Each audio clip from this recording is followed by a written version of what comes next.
പാഠം 556. നിർദോഷമെന്ന് കരുതുന്ന ചില നുണകൾ. ആദ്യം നമ്മൾ കഴിക്കുന്നത് ചായയാണ്.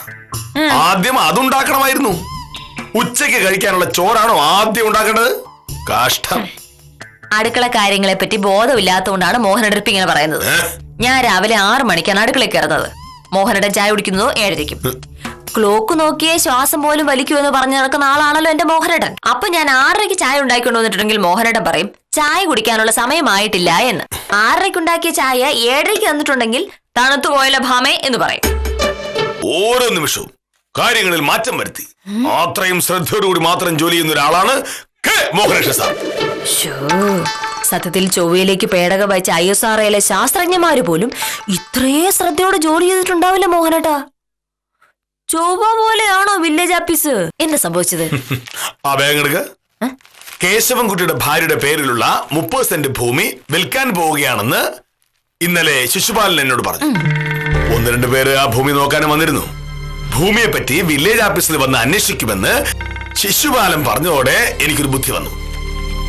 ഇന്നലെ വൈകിട്ട് കൃഷ്ണൻകുട്ടിയുടെ ചായക്കടയിൽ വെച്ച് വെറുതെ ഞാനൊന്ന് പറഞ്ഞു, അങ്ങനെ ആരെങ്കിലും അന്വേഷിച്ച് വില്ലേജ് ഓഫീസിൽ വന്നാൽ ഭൂമിയുടെ സർവേ നമ്പറിലുള്ള പ്രശ്നം ഞാൻ പറഞ്ഞു കൊടുക്കും എന്ന്, പോക്കുവരവ് പ്രയാസമാണെന്നും ഞാൻ പറയുമെന്ന്.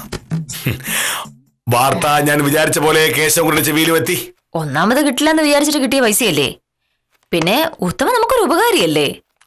ഉത്തമനെ പൈസ കടം കൊടുത്തിട്ടുണ്ടെങ്കിൽ അതിനൊരു പ്രയോജനം ഇല്ല. ആളുകൾക്ക് പൈസ കടം കൊടുക്കുന്ന പരിപാടി ഞാൻ നിർത്തി. കേശവൻകുട്ടിയുമായിട്ട് എന്ത് സ്നേഹത്തിലായിരുന്നു. കാശ് കടം കൊടുത്തോടെ ആ സ്നേഹം പോയി. ഉൽപ്പലാക്ഷൻ ചേട്ടന്റെ അളിയൻ 3-4 മാസങ്ങൾക്ക് മുൻപ് ഉൽപ്പലാക്ഷൻ ചേട്ടന്റെ കയ്യിൽ നിന്ന് വാങ്ങിയ ഒരു 50,000 രൂപ ഇന്നലെ തിരിച്ചു കൊടുക്കാമെന്ന് ഏറ്റിരുന്നു. അത് കിട്ടുമ്പോൾ സഹകരണ ബാങ്കിലെ പൈസ അടയ്ക്കാമെന്ന് പാവം ഉൽപ്പലാക്ഷൻ ചേട്ടൻ കരുതി. എന്താ അളിയൻ കാശ് കൊടുത്തില്ല.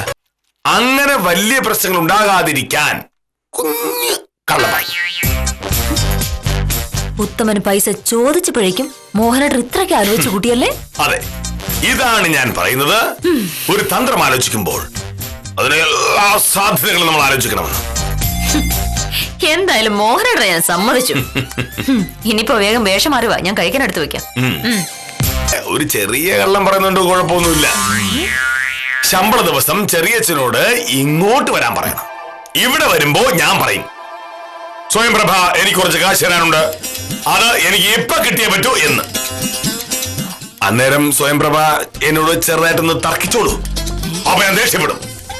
പ്രഭ എനിക്ക് പണം തരാനുള്ള കാര്യം ശിശുപാലനും കാഞ്ചനയും സാക്ഷി പറയുന്നതോടെ ചെറിയച്ഛൻ വിശ്വസിക്കും.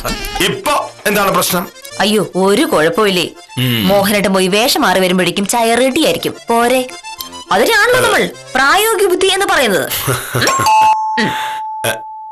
ഞാൻ രാവിലെ ഒരു 11 മണിക്ക് കൃഷ്ണൻകുട്ടിയുടെ കടയിൽ ചായ കുടിച്ചുകൊണ്ടിരിക്കുമ്പോ ബ്ലേഡ് കമ്പനി നടത്തുന്ന ലോനപ്പൻ ബൈക്കിൽ അതുവഴി വന്നു. ചായക്കടയുടെ പുറത്ത് റോഡിൽ ബൈക്ക് നിർത്തി ലോനപ്പൻ എന്നോട് ചോദിക്കുക, എന്നതാ ഉൽപ്പലാക്ഷൻ ചേട്ടാ, ആ മോഹനേട്ടൻ സാറിന്റെ കയ്യിൽ നിന്ന് വാങ്ങിയ കാശ് തിരിച്ചു കൊടുക്കാത്തതെന്ന്. സംഭവം എന്താന്ന് ഞാൻ അന്വേഷിച്ചപ്പോഴേക്കും ലോനപ്പൻ ബൈക്ക് വിട്ടുപോയി. അത് കഴിഞ്ഞ് ഉച്ചയ്ക്ക് മാധവൻ കുട്ടിയുടെ പലചരക്ക് കടയിൽ ഇപ്പുറത്തെ പെട്ടിക്കടയിൽ നിന്ന് നാരങ്ങാവെള്ളം കുടിക്കുമ്പോ മാധവൻ കുട്ടി വിളിച്ച് ചോദിക്കുന്നു, വീട്ടുടമസ്ഥൻ വാടകക്കാരൻ്റെ കാശ് വാങ്ങിച്ചിട്ട് തിരിച്ചു കൊടുക്കാത്തത് മോശമല്ലേ ഉൽപ്പലാക്ഷൻ ചേട്ടാന്ന്. മേലിൽ ഇത്തരം വൃത്തികേട് വല്ലതും പുറത്തിറങ്ങി പറഞ്ഞ സാർ വിവരം അറിയും. നാട്ടുകാർ കേൾക്കാൻ ചീത്ത പറയും.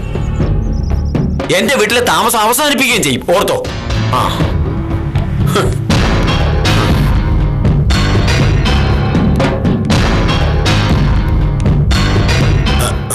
എന്താ മോളുടെ പ്രശ്നം? ഉത്തമനെ വെച്ചിട്ടുണ്ട്. അതിന് ഉത്തമനെന്തിനാ നാട്ടുകാരോട് നടന്നിറങ്ങി പറയുന്നത്? ഒരു കാര്യം ഞാൻ പറഞ്ഞേക്കാം, ഈ പ്രശ്നത്തിന്റെ പേരിൽ ഉൽപ്പലാക്ഷൻ ചേട്ടൻ വാടകയുടെ എഗ്രിമെന്റ് പുതുക്കി തന്നില്ല എങ്കിൽ ഉത്തമൻ വിവരം അറിയും. മോഹൻകാരി. ഹലോ ഹലോ ഹലോ, എല്ലാ പ്രശ്നങ്ങൾക്കും പ്രായോഗികമായ പരിഹാരമുണ്ടെന്ന് പറഞ്ഞപ്പോൾ ഞാൻ ഇത്രയും കരുതിയില്ല. പ്രായോഗിക പ്രശ്നങ്ങൾ പരിഹരിക്കാൻ സ്ത്രീകളെക്കാട്ടിലും സാമർഥ്യം പുരുഷന്മാർക്കാണ് എന്ന് പറഞ്ഞപ്പോ ഇതാണ് ആണുങ്ങളുടെ സാമർഥ്യമെന്ന് ഞാൻ മനസ്സിലാക്കിയതേ ഇല്ല. ഉത്തമ ഇങ്ങനെയൊക്കെ ഇറങ്ങി നടന്ന് പറയുന്നത് അറിഞ്ഞോ?